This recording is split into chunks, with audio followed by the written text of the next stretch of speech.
permit verification paperwork.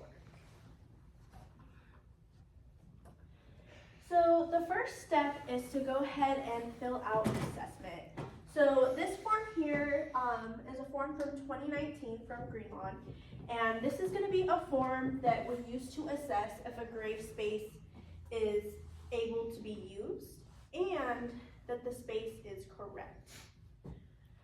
So pretty much on the lines, it's just going to have the decedent's name, the time and date of the arrangement, the dimensions of the space, and then down below it's going to have the signature of whether or not it is ready or good to be used for the space, for the burial, and grounds crew is going to go ahead and sign that.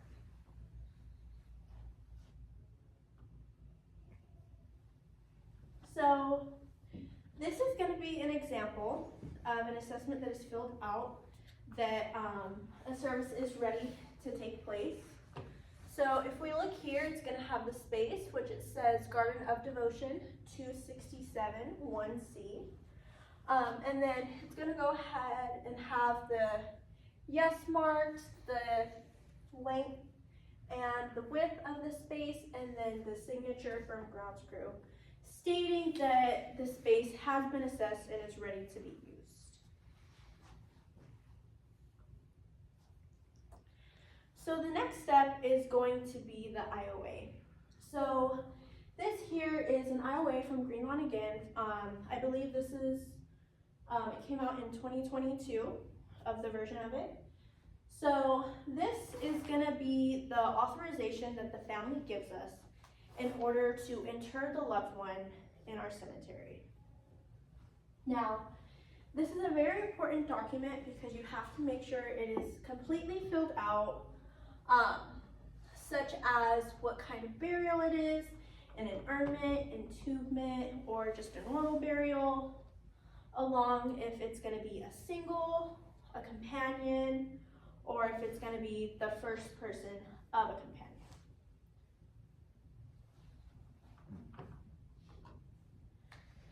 So again, this is going to be the completed version of it. We go ahead, we have the decedent's name, birth date, date of death, following the location. On all of these documents, location is going to be very important because that's what we are confirming. We're confirming that that space is going to be used to inter the loved one. And then if we look off to the side, the right side, we're going to see the boxes. What that is going to be is the mapping of the grave space and who was around that space to make sure that it is correct.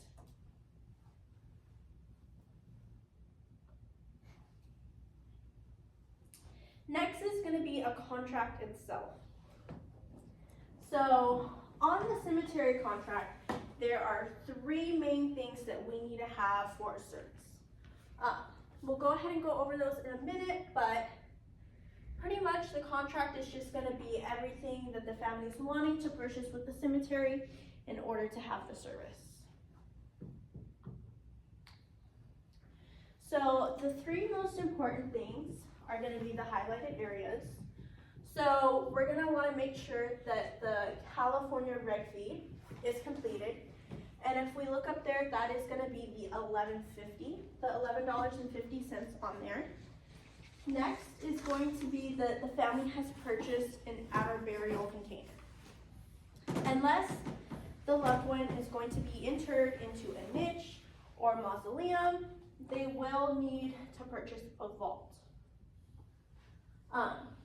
They don't necessarily have to purchase.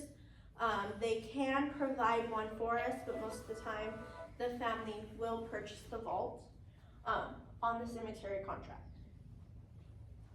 Next is going to be this interment fee up there, the $14.95, and that is going to be the opening and closing of the grave itself.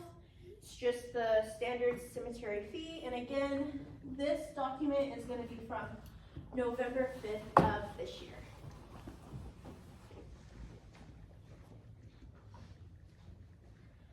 Next step is going to be making sure that we have the correct property owner and that we are using the correct space again. So this is going to be a picture of a plot book, that's basically just going to list who owns the property and if whether or not somebody is already interred there. That way we are able to know if it's a single or a companion. So if you want to go ahead and look at the plot book page, you're going to see the highlighted area.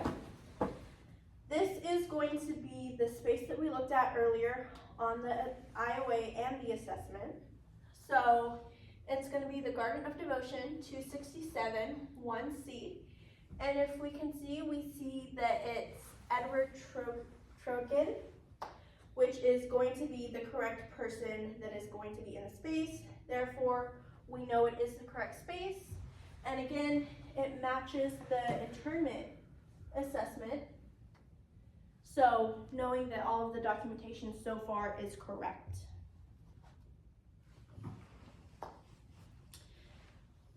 One of the last few things is going to be making sure that the IOA is properly filled out and that the location is up there. As we can see, it says Garden of Devotion 267 1C. And again, on the contract also, it is very important that all the paperwork matches with the same space to ensure that the loved one is being correctly interred into the cemetery in the space that the family either owns or purchased. Lastly, what we would like to do, this is just a cover sheet, making sure that you have all those documents. Some of them we didn't go over just because it's not confirming the space entirely. So make sure you have your checklist all marked off, and then you will go ahead and submit it to management, and they will go ahead and approve the service to happen. Thank you.